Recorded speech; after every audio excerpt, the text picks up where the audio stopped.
आज हम ऐसी शाखा के खाते बनाना सीखेंगे जो आश्रित शाखा है, मुख्यालय से बीजक मूल्य पर माल प्राप्त करती है तथा नगद और उधार विक्रय करती है। इस प्रकार की शाखाओं के लिए दो प्रकार से मूल्यों की सूचना हमको मिलती है। पहली सूचना, यदि लागत में निश्चित प्रतिशत जोड़कर माल भेजा जाता है, तब खाते कैसे बनेंगे? और यदि माल बीजक मूल्य में निश्चित प्रतिशत जोड़कर भेजा जाता है, तब हम अंतर की राशि कैसे लिखेंगे और खाता कैसे बनाएंगे?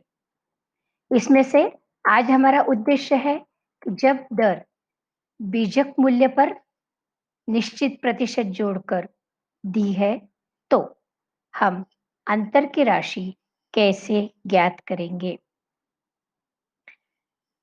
इस प्रकार की सूचना के लिए अंतर की राशि ज्ञात करने के लिए सूत्र है अमाउंट इंटू रेट अपॉन 100।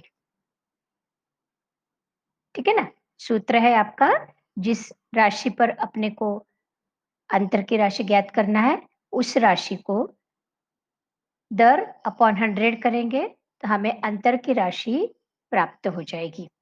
जैसे यदि प्रश्न में दिया है कि शाखा को 20,000 रुपए का माल बीजक मूल्य में 25% जोड़कर भेजा जाता है, तो 20,000 रुपए की राशि पर अंतर की राशि ज्ञात करने के लिए हम 20,000 का 25% निकालेंगे और इस प्रकार जो 5,000 रुपए आए हैं, उसको हम शाखा खाते में लिखेंगे। आइए इसको अब एक उदाहरण लेके समझते हैं। प्रश्न आपके लिए स्क्रीन पर है। हमें सूचना दी है कि माल बीजक मूल्य में 20% जोड़कर भेजा जाता है। प्रश्न में हमें ओपनिंग स्टॉक 5,000 रुपए का, मुख्यालय द्वारा भेजा गया माल 40,000 रुपए का, देनदारों का ओपनिंग शेष 2,000 रुपए का, क्रेडिट सेल्स 10,000 रुपए के, कैश सेल्स 25,000 रुपए के,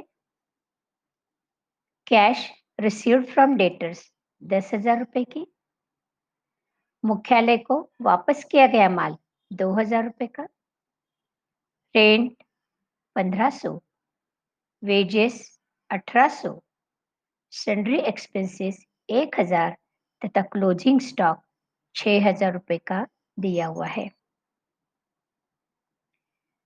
प्रश्न में कुछ मदें मैंने लाल अक्षरों से चिह्नित की है और एरो द्वारा भी चिह्नित की है, जो है opening stock, goods supplied to branch, goods return to head office और क्लोजिंग स्टॉक। इन मदों को प्रश्न में हम बीजक मूल्य पर दिखाते हैं, इसीलिए इनके लागत मूल्य और बीजक मूल्य की अंतर की राशि को हम समायोजित करेंगे।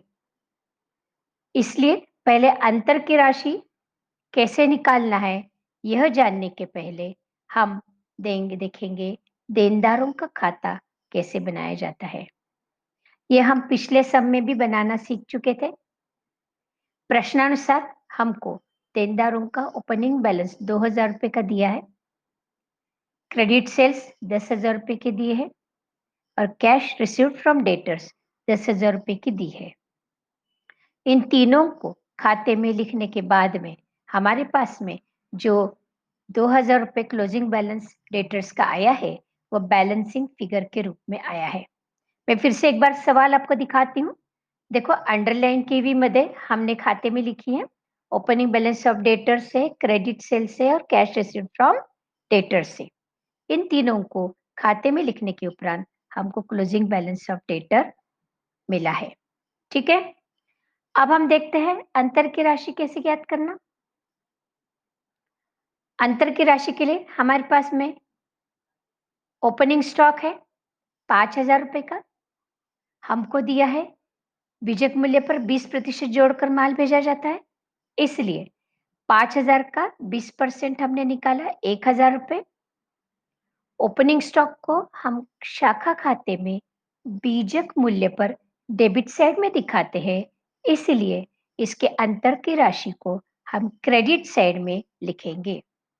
अर्थात ओपनिंग स्टॉक को हम डेबिट साइड में 5,000 लिखेंगे और 1,000 को क्रेडिट साइड में लिखेंगे।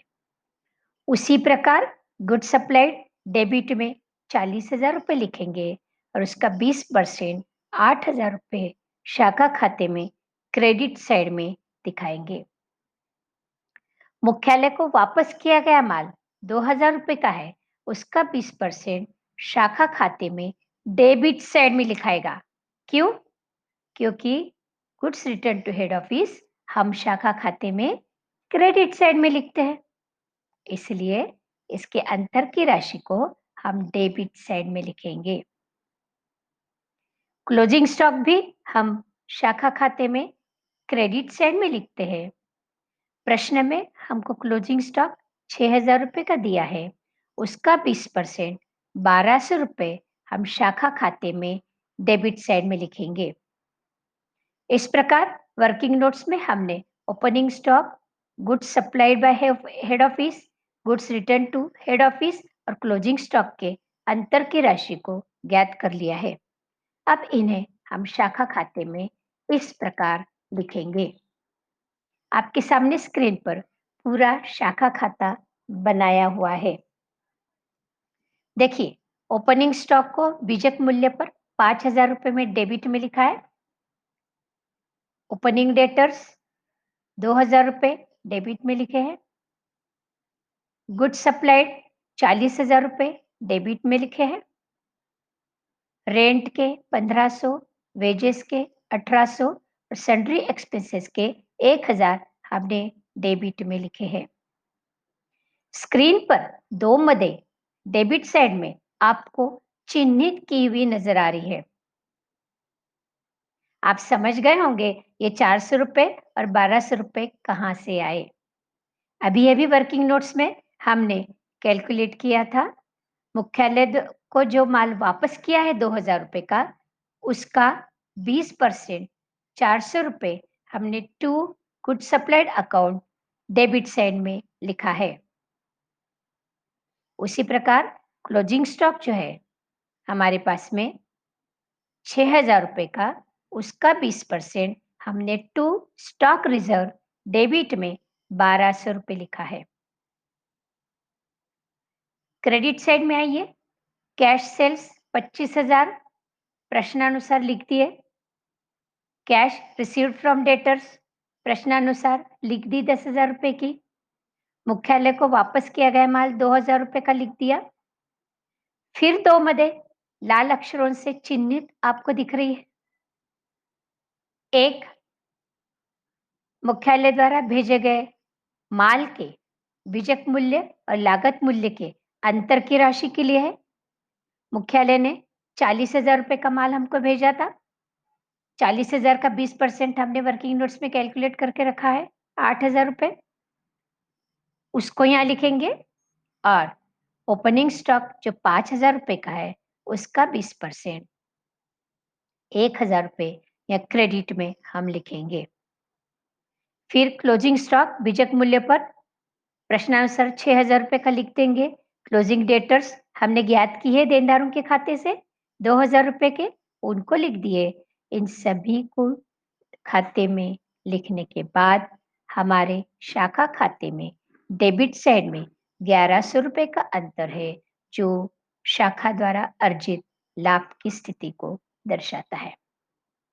ठीक है, समझ में आया? अंतर की राशि को लिखना हम पहले भी समझ चुके हैं। यह हमने सीखा कि जब सूचना अलग दी है तो अंतर की राशि हम कैसे कैलकुलेट करेंगे, इसको सीखना हमारा मुख्य उद्देश्य था। यदि आपको समझ में आया है तो सम हल करना स्टार्ट कीजिए। Thank you and good luck.